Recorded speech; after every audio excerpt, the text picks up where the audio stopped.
بسم اللہ الرحمن الرحیم۔ اللہ کے نام سے شروع جو نہایت مہربان رحم والا۔ محترم سامعین کرام، السلام علیکم ورحمۃ اللہ تعالی وبرکاتہ۔ الصلاۃ والسلام علیک یا رسول اللہ وعلی آلک واصحابک سیدی یا رسول اللہ صلی اللہ تعالی علیہ وسلم۔ امید ہے کہ آپ تمام حضرات بخیر و عافیت ہوں گے۔ اللہ تعالی ہر مسلمان کی حفاظت فرمائے، آمین۔ ایک چھوٹا سا سوال ہمارے اسلامی بھائی نے کیا کہ حضرت، کیا پیشاب سے انسان ناپاک ہو جاتا ہے؟ جیسے عام طور پر کسی سے کہا جائے کہ بھائی نماز نہیں پڑھتی تو کہتے ہیں بچے نے پیشاب کر دیا تھا۔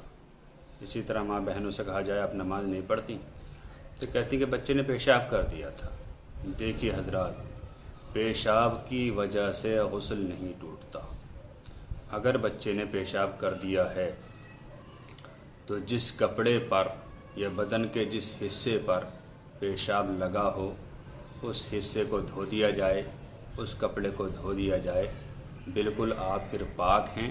اس کے بعد کوئی سی بھی نماز، تلاوت، کچھ بھی کر سکتے ہیں، اس لیے کہ پیشاب یہ نواقض غسل میں سے نہیں ہے، اس سے غسل نہیں ٹوٹتا۔ اور کپڑے پہ جتنے پہ لگ جائے اتنے ہی کپڑا ناپاک ہوتا ہے، پورا دھونے کی ضرورت نہیں۔ اسی طرح بدن پر جس حصے پر بچہ پیشاب کر دے اسے دھویا جائے گا، اور اسے دھونے کے بعد انسان بالکل پاک ہے۔